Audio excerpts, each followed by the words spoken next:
వందే శంభుమాపతిం సురగురుం వందే జగత్కారణం వందే పన్నగభూషణం మృగధరం వందే పశూనాం పతిం వందే సూర్యశశాంకవక్నినయనం వందే ముకుందప్రియం వందే భక్తజనాశ్రయం చ వరదం వందే శివం శంకరం.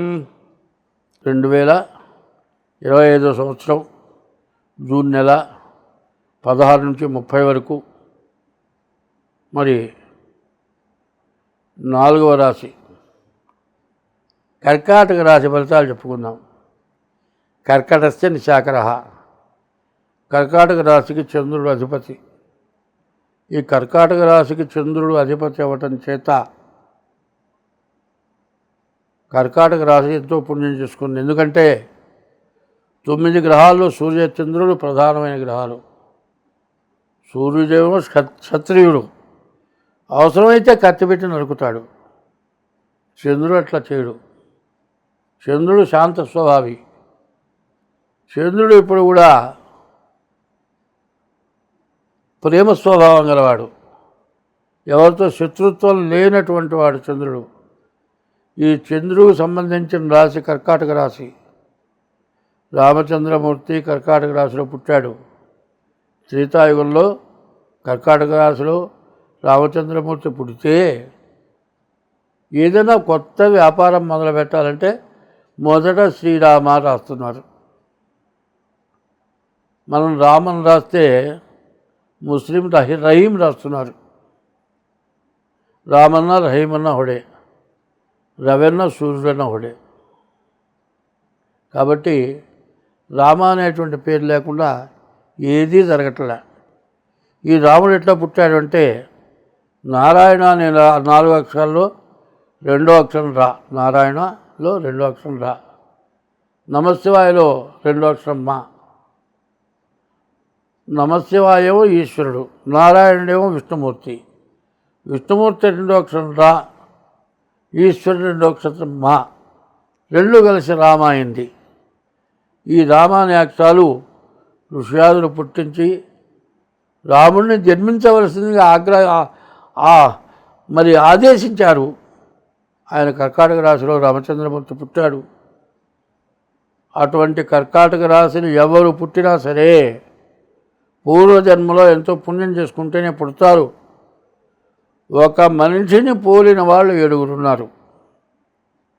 7 జన్మలు కూడా కర్కాటక రాశిలో ఒక జన్మ కంటే ఇంకో జన్మ, ఇంకో జన్మ కంటే ఇంకో జన్మ, అట్లా ఉత్తమమైన జన్మలు కలిగిన వాళ్ళు నిన్నటిదాకా మార్చి 30 దాకా అష్టమ శని నరకం చావటమా బతకటమా అన్నదాకా ఉన్నారు. దాని నుంచి బయటపడ్డారు. ఎప్పుడు రాహు మాత్రం అష్టమంలోకి వచ్చాడు. విపరీతమైన ఖర్చు సమస్యలు బాగా ఎక్కువగా ఉంటున్నాయి ఈ రాశికి. రాశి అంటే 25 వంతులే. జన్మలగ్న రీత్యా చూసుకోవాలి.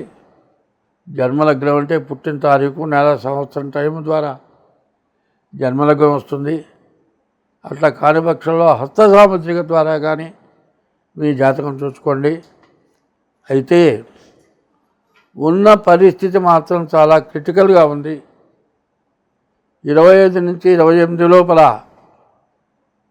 చాలా పరిస్థితులు దెబ్బతినేట్లుగా ఉన్నాయి. కాబట్టి ప్రతి వాళ్ళు ప్రతి నెల కూడా మీ జాతకం చూసుకోవటం చాలా మంచిది.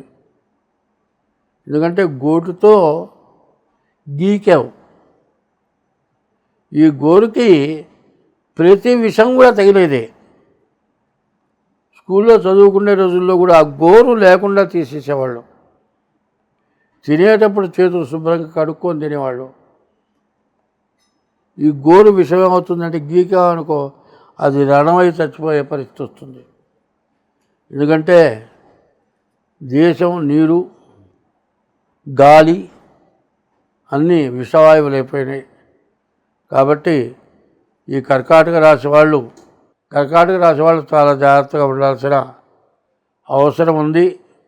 అయితే కర్కాటక రాశి వాళ్ళు దేన్నైనా సమర్థించుకోగలరు. కానీ మీ డేట్ ఆఫ్ బర్త్ ద్వారా మీ జాతకం చూపించుకోండి, అన్ని విధాలా బాగుంటుంది. నేను 2024 సంవత్సరం నుంచి ఒక విషయాన్ని కొద్దిగా తేలిగ్గా చెప్పుకుంటూ వచ్చాను. 25వ సంవత్సరం మార్చి 30వ తారీఖు సంవత్సరాది రాబోయే ముందు కూడా ఒక విషయాన్ని చెప్పుకుంటూ వచ్చాను. మరి మార్చి 30వ తారీఖు 6 గ్రహాలు షడ్గ్రహ కూటమి చేరుతోంది. దీనివల్ల సమస్యలు విపరీతమైన సమస్యలు వస్తాయని నేను చెప్పాను, అందరూ చెప్పారు. అయితే ఒక్క విషయం మాత్రం చెప్పాను, అంతర్యుద్ధం.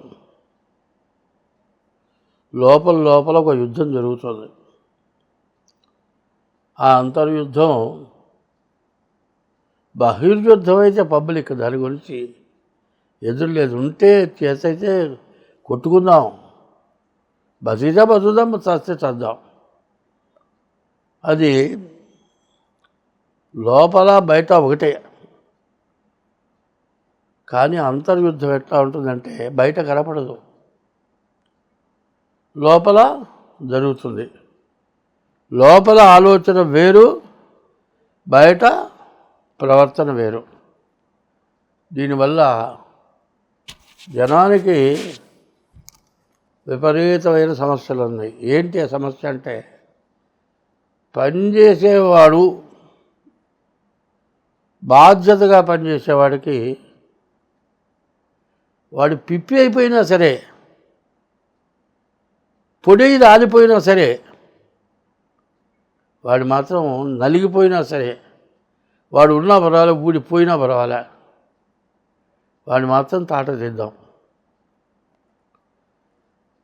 దొంగ, వాడు పనిచేయడు, వాడు అబ్బో వాడంత మంచివాళ్ళు మన క్షేమం కోరేవాళ్ళలాగా ఉంటాడు. వాడు బాగా కాకాపడతాడు,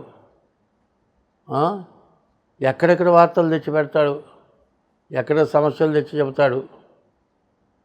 కానీ వాడిని మాత్రం గుర్తుపట్టలేకపోతున్నారు. ఇది అంతర్యుద్ధం. చాలా వరకు ఇది అంతర్యుద్ధం, బహిర్యుద్ధం రెండు చెబుతున్నాను. అంతర్యుద్ధం వల్ల చాలా నష్టం జరగబోతోంది. ప్రపంచంలో అంతర్యుద్ధం పెరుగుతోంది, కుటుంబంలో అంతర్యుద్ధం పెరుగుతోంది, ఉద్యోగాల్లో అంతర్యుద్ధం పెరుగుతోంది అని నేను మొత్తుకుంటున్నాను. కానీ అది ఎవరు గ్రహించటలే. తినేవాడు వేరట, పనివాడు వేరట. తినేవాడు పని చేయడు, పని చేసేవాడు తినడు. ఎందుకంటే చిన్నప్పుడే చెప్పారు, చదువుకుంటే పాఠాలు ఏమిటాయంటే, తెలివి తక్కువ, ఆకలి ఎక్కువ. తెలివి ఉంటే అన్ని పనులు చేస్తాడు, ఆకలి మాత్రం ఉండదు. ఆకలి ఎక్కువ ఉంటే మాత్రం పని చేయడు. ఇట్లాంటి సోమరిపోతుల వల్ల ప్రపంచం, మన దేశం, విదేశాలు, కుటుంబాలు, భార్యాభర్తలు, తల్లిదండ్రులు, తల్లి బిడ్డలు సర్వనాశనమైపోతున్నారు. దాన్ని ఎవరికి వాళ్ళు గ్రహించుకోవాలి. మాటలు చెప్పేవాడు మనిషి కాదు, పనిచేసేవాడు మనిషి. మాటలు చెప్పి, కబుర్లు చెప్పి కాలం గడుపుకోవటం కాదు కావాల్సింది. ఆత్మసాక్షిగా ఎవడైనా సరే, ఏ మతమైనా సరే, ఏ కులమైనా సరే, ఎలా నువ్వు ఈ పని చేసావరా, నేను చేయలేను, ఆత్మసాక్షిగా చేయలే అనేవాడు ఏ మతం వాడైనా అంటాడు. ఆత్మ, జీవాత్మ, పరమాత్మ. ఇది బాగా జరుగుతుంది మొదటి నుంచి అంతర్యుద్ధం. ఈ అంతర్యుద్ధాన్ని గెలవాలంటే అంత తేలిగ్గా అయ్యేది కాదు. అర్థం చేసుకునేది అంతకంటే కాదు. ఎందుకంటే మనుషుల యొక్క స్వభావాలు ఎట్లా ఉంటాయంటే, స్త్రీల్లో 4 రకాలు ఇచ్చారు జాతులు. వాళ్ళు పద్మిని జాతి. పద్మిని జాతి మనిషి నడుస్తుంటే ఆ నడక చాలా అందంగా ఉంటుంది, ఆ చూపు అంతకంటే ఇదిగా ఉంటుంది. పోతూ ఇట్ట చూస్తుంది, ఇది చూస్తుంటుంది. ఈ పక్కనున్నాడు అనుకున్నాడు, నన్ను చూస్తుంది అనుకుంటాడు. వీడు కుక్కలాగా ఎమ్మడిపడతాడు. ఎందుకంటే మనుషులకి 2 కాంత కనకాలు. స్త్రీ వల్ల ధనాశ, స్త్రీ ఆశ, ధనాశ ఈ రెండే నాశనం చేస్తున్నాయి. ధనాశ కోసం ఎంత పనైనా చేస్తున్నారు, స్త్రీ ఆశ కోసం ఎంత పనైనా చేస్తున్నారు.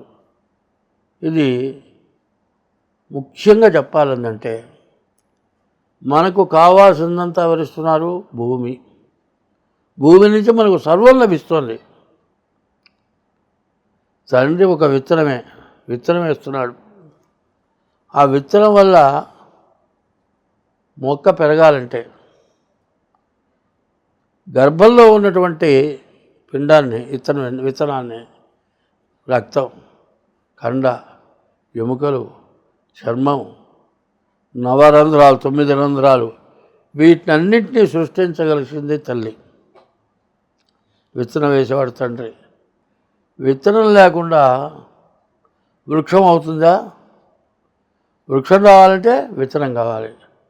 విత్తనం కావాలంటే భూమి కావాలి. భూమి ఎటువంటిదో తల్లి అటువంటిది. ఆడమనిషి తల్లి లాంటిది. ఎవడి జన్మకి వాడికి తల్లి కావాలి. అటువంటి తల్లిని హింస.